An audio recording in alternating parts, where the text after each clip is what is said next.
I'm gonna teach you the style of karate that was taught to me. Fear does not exist in this dojo, does it? No, Sensei.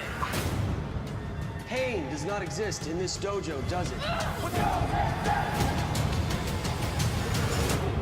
Hey, Sensei, is there any particular way you want me to wash these windows? No, I don't give a shit.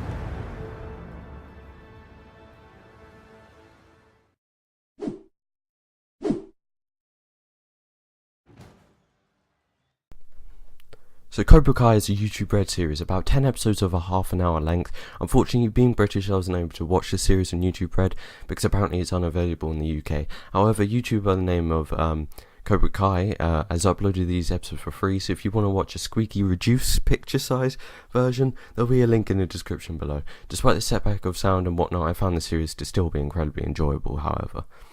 So it's been like 30 years since the tournament between Johnny and Daniel, and this series seems to focus more on Johnny's side of the story, as we see Daniel with a successful car dealership, and Johnny, well, hasn't been so lucky. So Johnny opens up a karate dojo in the valley with the use of his dick of a stepdad's money, under the name Cobra Kai.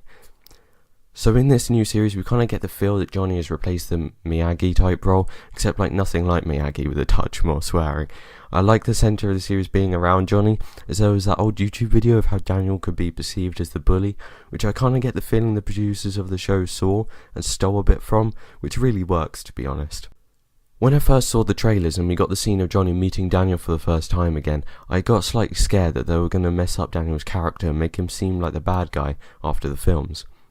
But actually what they did was great, as there's not really any bad guy in this series, it's just two perspectives of a story.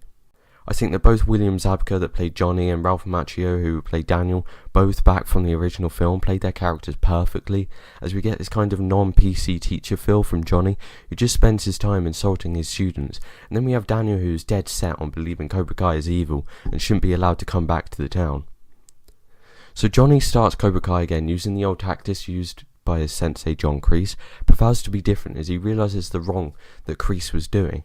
We get a new dynamic in that we see Johnny teaching a bunch of nerds, not what we are used to from Cobra Kai.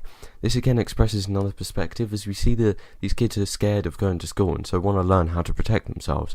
They don't see themselves as bullies. The end fight where we see Johnny's son Robbie, who was trained by Daniel, and then we have Miguel, who was trained by Johnny, who seems to be turning into a typical Cobra Kai student, and we see Johnny doesn't like that as he gets angry when he fights dirty against his son.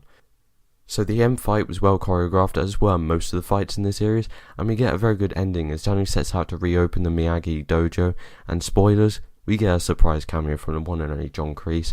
He seems to express his admiration of Johnny's achievement, leaving us to wonder what he's up to.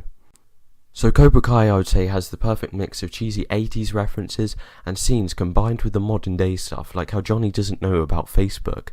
I think the comedy was on point at all times, action brilliant, and we really understand where all characters are coming from and why they feel what they feel, as we learn about new characters as well as the backstory of others we didn't.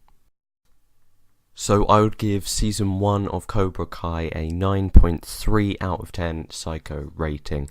Sometimes the cheesiness was a bit too much for me, but most of the time it worked well. So anyway guys, thanks so much for watching. See you next time.